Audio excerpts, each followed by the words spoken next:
સુરતમાં Indian diamond ઇન્ડસ્ટ્રીઝની રીઓપનિંગ ceremony રાજ્યસભાના સાંસદ ગોવિંદભાઈ ધોળકિયાના હસ્તે યોજાઈ હતી. તો આ પ્રસંગે રિનોવેશન થયેલા જેમ કે ટેસ્ટિંગ લેબોરેટરી તેમજ ઓડિટોરિયમ, આ સાથે જ એડમિનિસ્ટ્રેટિવ ઓફિસ, ટ્રેનિંગ ડિપાર્ટમેન્ટનું રીઓપનિંગ કરવામાં આવ્યું હતું.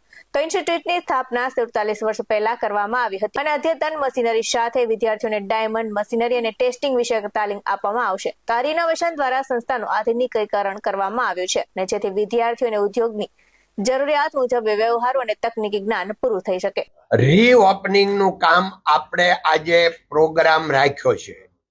આ ઇન્ડિયન ડાયમંડ ઇન્સ્ટિટ્યૂટ 47 વર્ષ પહેલા 1978 પાયો નખાયો. એમાં સેન્ટ્રલ ગવર્મેન્ટ અને ગુજરાત ગવર્મેન્ટ પણ સાથે છે.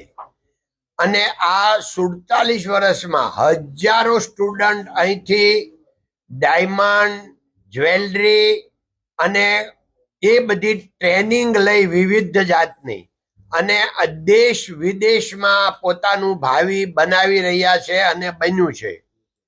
એ સમયે આ ઐતિહાસિક સંસ્થા ઇન્ડિયન ડાયમંડ ઇન્સ્ટિટ્યૂટમાં અત્યારે દિનેશભાઈ નાવડિયા જે ચેરમેન તરીકે નવનિયુક્ત થયા અને એણે બહુ મહેનત કરી બધા જૂના ડાયમંડ વાળાને યાદ કરાવ્યું, ડોનેશન લઈ અને આખું ફરીથી આનું રિનોવેશન કરાવ્યું.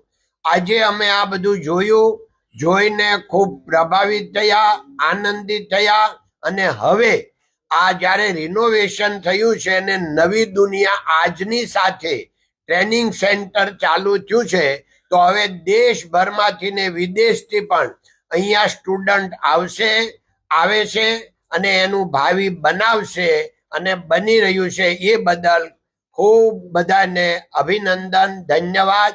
જય હિન્દ, જય ભારત, નમસ્તે. બેસ 9 ન્યૂઝ સાથે પરેશ રાઠોડ, સુરત.